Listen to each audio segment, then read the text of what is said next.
আমি যেই নিরামিষ ডালটা বানাচ্ছি কুমড়ো শাক আর কাঁঠালের বীজ দিয়ে, তো সেটাতে প্রথমে আমি ডাল নিচ্ছি। এখানে দেখুন আমি ছোলার ডাল নিয়েছি, এখানে 1 কাপ ছোলার ডাল নিলাম।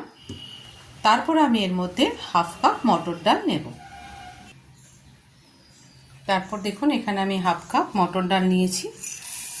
1/2 কাপ মটর ডাল, এই দুটো ডালের মিক্সিংয়ে আজকে আমি কুমড়ো ডাঁটা শাক দিয়ে কাঁঠালের বীজ দিয়ে ডালটা বানাবো। তো এবার আমি ডালটাকে ধুয়ে নেব। ধুয়ে আমি আধ ঘন্টা থেকে ম্যাক্সিমাম 1 ঘন্টার মতো আমি এটাকে ভিজিয়ে রাখবো। ডাল আমি ধুয়ে নিয়েছি খুব ভালো করে। আমি এবার এর মধ্যে জল দিয়ে প্রায় আমি 1 ঘন্টার মতো আমি এটা ভিজিয়ে রাখবো।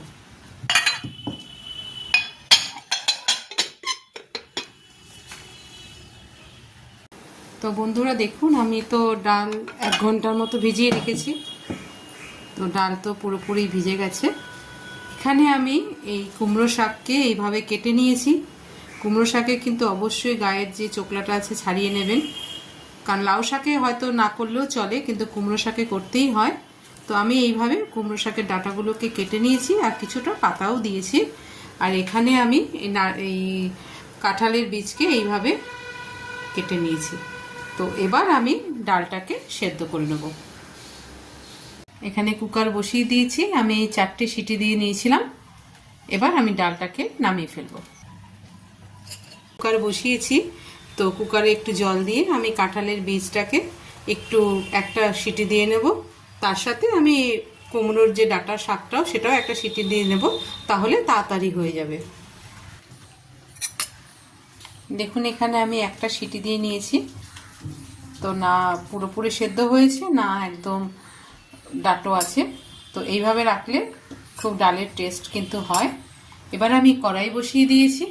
কড়াইতে আমি এখানে সরষের তেল দেব।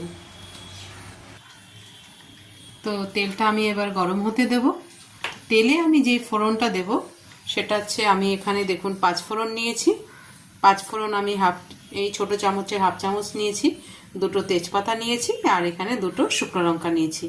তেলটা গরম হবে, তারপরে আমি তেলের মধ্যে এগুলো ফোড়ন দিয়ে দেবো।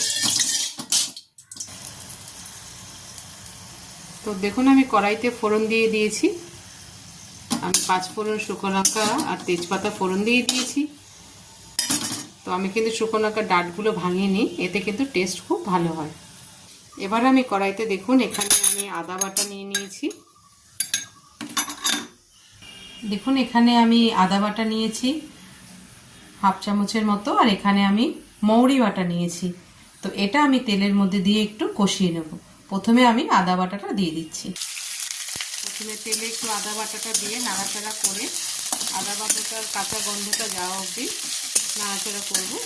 তারপরে এর মধ্যে আমি মৌরি বাটাটা দিয়ে দেবো। আমি 1-2 মিনিট নাড়াচাড়া করে দিয়েছি। এবার এর মধ্যে মৌরি বাটাটা দিয়ে দিলাম। মৌরি বাটাটা দিয়েও আমি 1-2 মিনিট নাড়াচাড়া করব।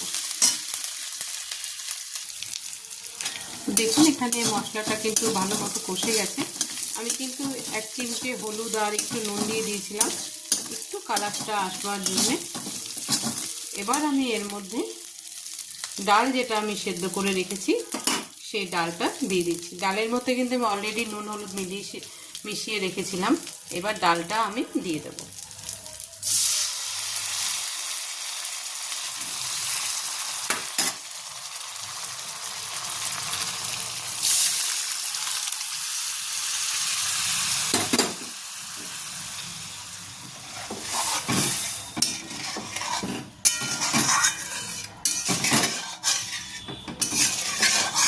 এর মধ্যে আমি একটু জল দিয়ে দেব। ডালের মধ্যে একটু ফুটতে শুরু করলে তারপরে আমি সবজিগুলো দিয়ে দেবো। দেখুন ডাল কিন্তু ফুটে গেছে। এবার আমি এর মধ্যে কাঁচা লঙ্কা দিয়ে দিচ্ছি 4টে। 4টে কাঁচা লঙ্কা দেওয়ার পরে এবার যে সেদ্ধ করা আমার যে কাঁঠালের বীজ আর কুমড়ো শাক আছে সেটা আমি এবার দিয়ে দেব।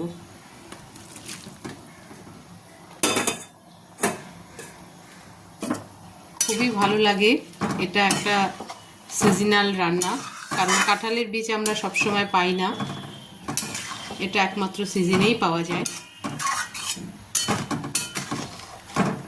এবার ডালের সাথে এই সবজিটা ভালো করে ফুটতে দেবো।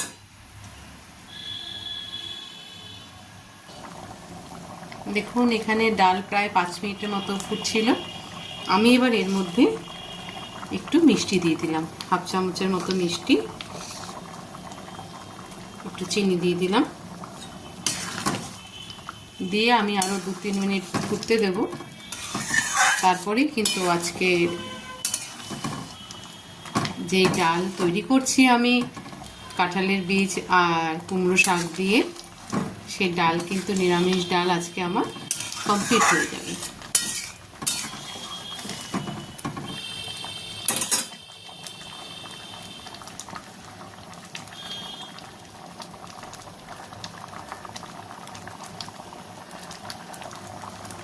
ডাল কিন্তু কমপ্লিট হয়ে গেছে, আমি গ্যাস অফ করে দিলাম। এবার আমি ডালটা নামিয়ে ফেলব। তো বন্ধুরা, আজকে আমার নিরামিষ ডাল পুরোপুরিভাবে কমপ্লিট হয়ে গেছে, যেটার মধ্যে ছিল কুমড়ো শাক আর হচ্ছে কাঁঠালের বীজ। তো এইভাবে রেসিপিটা করবেন নিরামিষ দিনে, যখন কোনো কিছু খেতে ভালো না লাগবে এই রান্নাটা এই ডালের সাথে আর একটু একটা কিছু হলেই পুরো আইটেমটা হয়ে যায়। তো আপনারা অবশ্যই বাড়িতে এই রেসিপিটা ট্রাই করবেন। কেমন লাগলো কমেন্ট বক্সে জানাবেন। আর যদি ভালো লাগে তো লাইক করবেন, ফুডস উইথ বৈশাখী চ্যানেলটার সঙ্গে থাকবেন। Thank you.